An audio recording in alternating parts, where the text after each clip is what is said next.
to our video. I'm Dr. Berman. I'm a clinical psychologist working with substance use disorder as well as mental health disorders. This is my colleague, Dr. Joseph Troncali. He's a medical doctor, medical director, addictionologist, working also with substance use disorders as well as mental health disorders. Hello. Go ahead. Yeah, no, I'm glad to be here, and Brian and I are going to try to get some things started with regard to acceptance commitment therapy, and hopefully this will be a useful tool for people who are watching.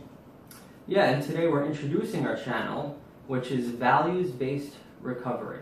So I thought maybe we'd talk a little bit about what we mean by values-based recovery.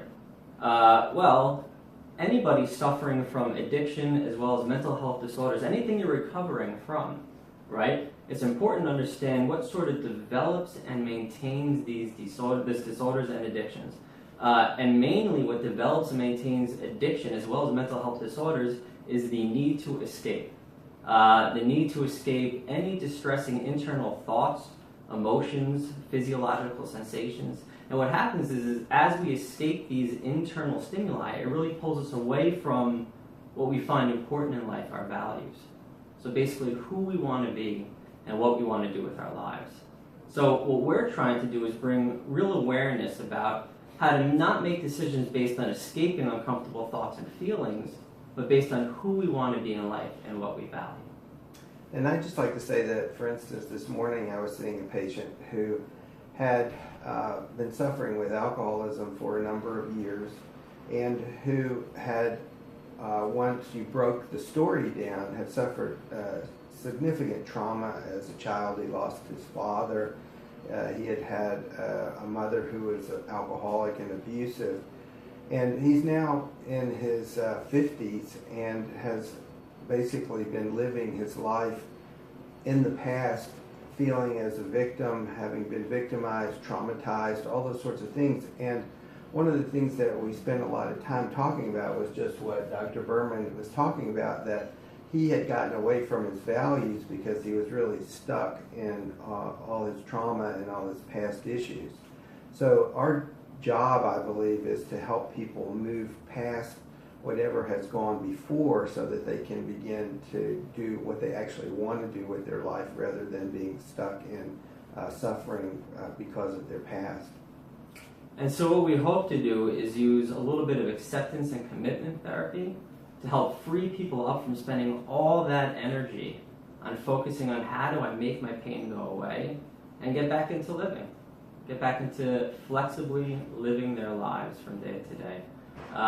So we use acceptance and commitment therapy, which is what is typically called the third wave of cognitive behavioral therapy.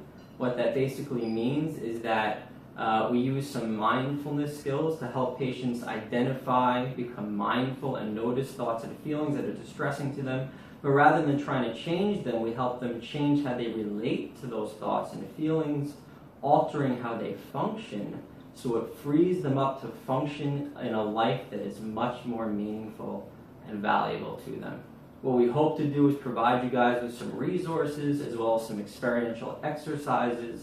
So doing some mindfulness exercises, doing some values exercises, doing what we call the ACT matrix, and some of these kinds of things. Anything else to add? I think that, again, in clinical practice, it's been very valuable. I was not familiar with acceptance and commitment therapy until maybe about 3 or 4 years ago. And over the past several years, what I've found is that, especially in working with people with addictions, trauma, other sorts of maladies that keep people from living meaningful lives, acceptance and commitment therapy has given me a handle on how to move people along in their life. Many people, honestly, as I was stating with my other example, have become stuck in various and sundry sorts of parts of their lives where they can't get away from the feeling level. And what we're attempting to teach people is to not do the escape, as Dr. Berman was talking about, but actually learn how to accept feelings and how to move forward. And that's what it's really about, is that values is so empowering because it helps us really identify what's important in life and make decisions based on moving towards that, rather than every decision being stuck and hooked into getting away from what feels bad. So that's our goal, that's our mission for this YouTube channel. Thank you for listening and welcome to Values-Based Recovery. Very good.